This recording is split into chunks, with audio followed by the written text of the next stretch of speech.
Hey there, welcome along to Detroit. My name is Dan Williams. As you can see here, there's rival groups of protests going on here. This is a more pro-Biden Black Lives Matter protest. On the other side of the street there, it's a more pro-Trump kind of protest.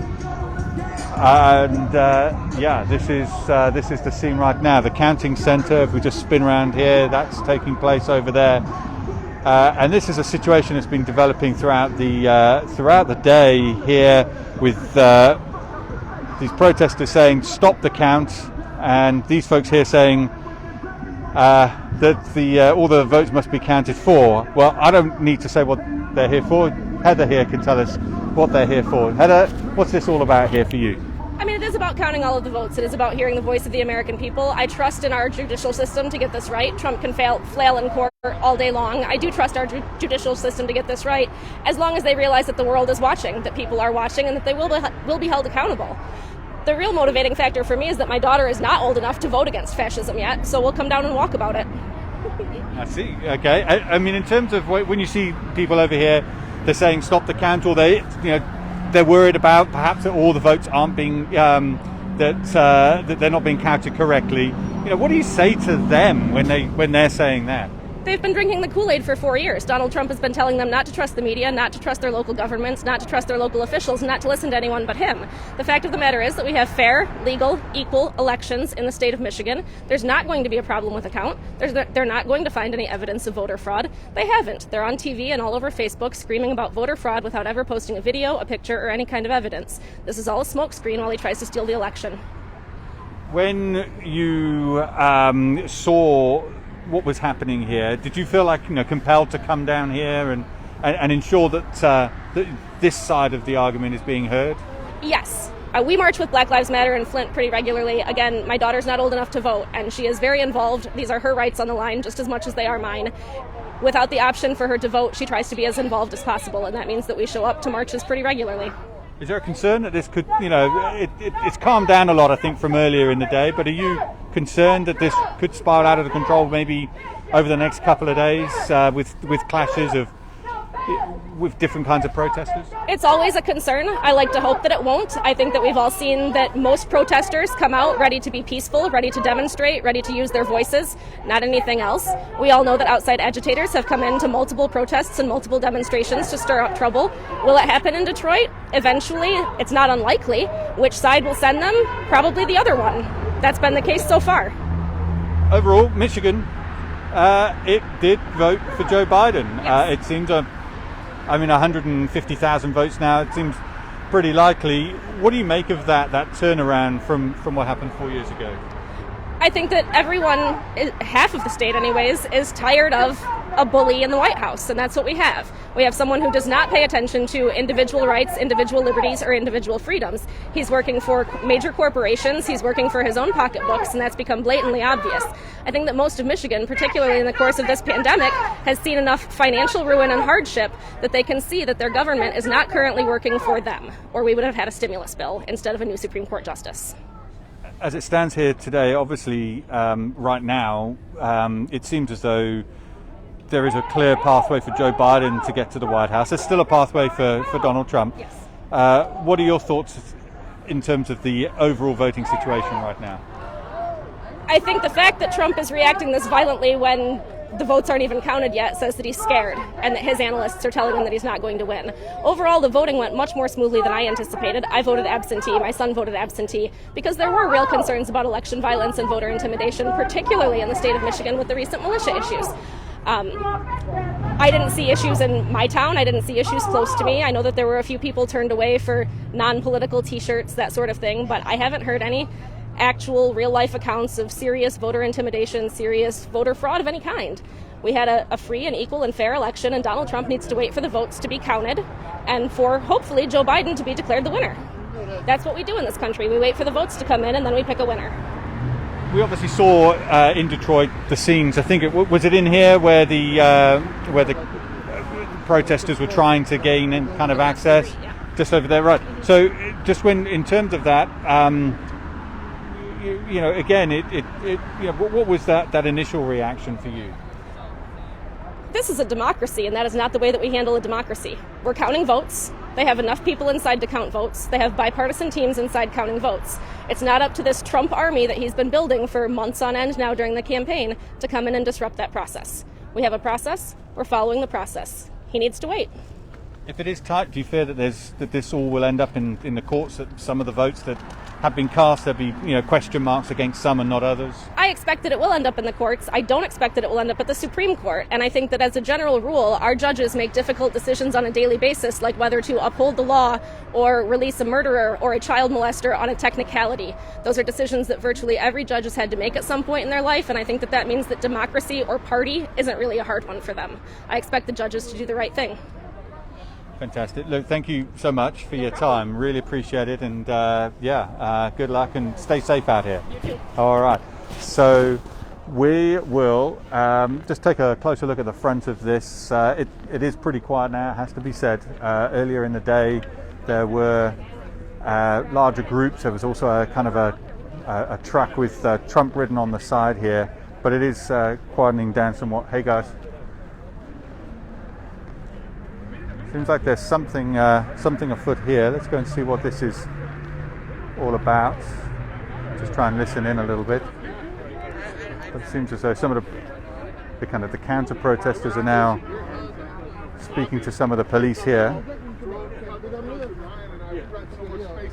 We got 50, 60 acres in every one of your beds. I don't care, because I go to bed at night in my nice house, in my nice bed, and sleep like a baby. They got a lot of. I'll tell you, want to come over? Okay. We can have a barbecue at my house. So you've got like a line of police here. You've got 2 or 3 people here. These are more the pro-Trump supporters, and on the other side you've got the counter-protesters. So it's kind of escalating a little bit. Andreas, you're just going to come over here a second. Oh, hold on. You see the police telling the protesters, the counter-protesters, to move over there. Just have a quick look. You're touching people. You're touching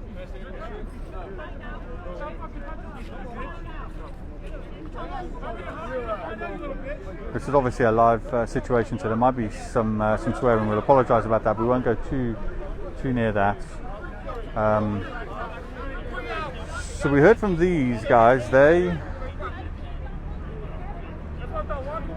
are those saying that all the votes should be counted. These people that we're going to talk to over here are those that say that either the vote should be counted or that they have concerns around the vote. Let's just see. Tim, you spoke to you very briefly earlier. Do you want to just introduce yourself and why you're here? It's okay, I'll hold it. Okay. Yeah, sure. Hi, my name's Tim Kennedy. And what's going on inside the building isn't a fair and transparent election. They've been ejecting the watchers, and that's not how you should have an election in a democracy. Ejecting the watchers. So you have that, as evidence. You're pretty confident that's happening, because a lot of the organisers say that's simply not the case. It certainly is the case. In fact, there's plenty of videos watching him do it, and the actual county employees are cheering as the poll watchers are being ejected. And every time a poll watcher is challenging a ballot, they're shouting slurs at them, cursing at them. They also have very partisan apparel on. They have Biden masks, Biden apparel, and I don't think that is appropriate for a county employee who's handling the ballots. So you think that this election, say here in Michigan at least, is being taken away from President Trump unfairly? You feel that the ballots in some way, what the count isn't fair? Right. Well, I feel that it's not being transparent. They have windows in there, and they've been covering the windows with cardboard. Today, they removed the public from the area, and so we can't observe what's going on. They're ejecting our poll watchers, and that's not fair and clear election. But they're saying that there are Republican poll watchers inside the building, as well as Democrat poll watchers. They're saying that given that we're in time of COVID, given that there's already the official Republican and Democrat poll watchers in there, that others cannot just be allowed in regardless. Is that not something you... Certain restrictions should be taking place, but what they're doing is not a fair and open election. They've been ejecting our poll watchers and not allowing them to continue to monitor the process properly. In terms of the election as a whole, it looks like at the moment it's a more difficult path for President Trump to retain the presidency. What are your thoughts currently on that? I think he still has 3 clear paths to victory. We can still take Arizona. On top of that, there could be if evidence of election fraud does surface, then there could be an entirely new election that takes place in Michigan and Wisconsin.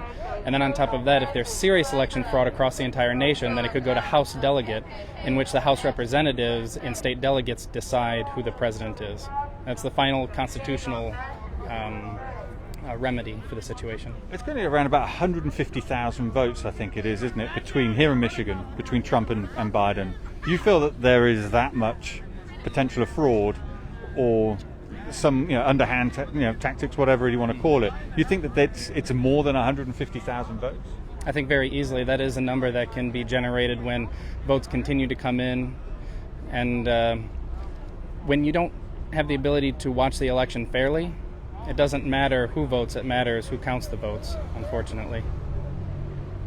If Biden wins Arizona, Nevada, that gives him 270. If he wins Pennsylvania, maybe even Georgia as well, but what would it take for you to accept that perhaps Joe Biden is the next president? With the crazy amount of voter fraud we've been seeing, I've seen videos of a pile of 80 Trump ballots being burned. We've been seeing irregularities, to say the least. And so in order for me to trust this election, it would need to have serious investigations that are fair and open to both sides to see what took place in this process.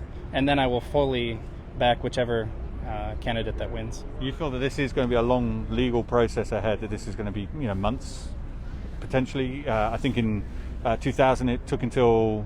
December. Yeah. You feel it's going to be much longer than that, perhaps, potentially, or as long?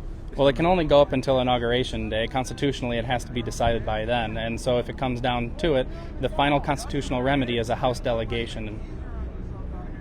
But my point is, you feel that this is going to be a lengthy legal battle going forward? Quite possibly. If Trump wins Arizona, it could be over tomorrow. If not, then it could drag on. But it has to be decided by Inauguration Day, that's for sure. Yeah, but the point being that you feel that here in Michigan it's likely to go to the courts. Mm-hmm.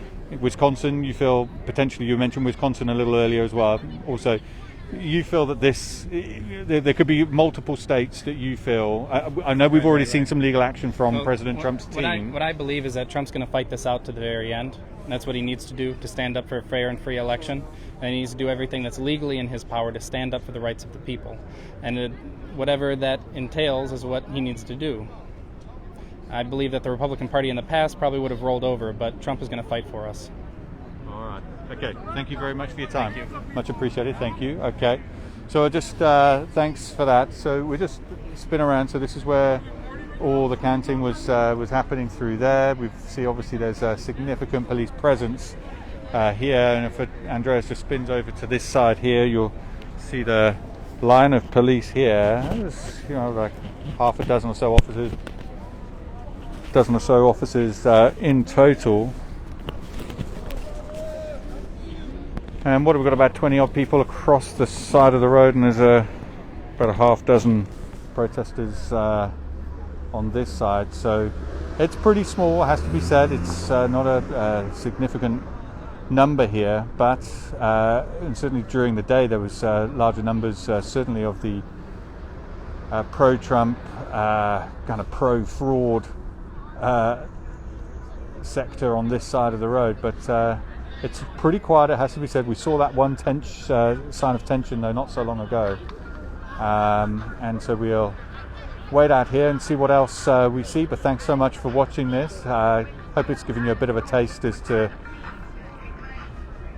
what is currently happening here in Detroit, in Michigan. Of course, remember, Joe Biden was declared the winner here, but the rumblings of that victory seem to be continuing. Thanks for watching.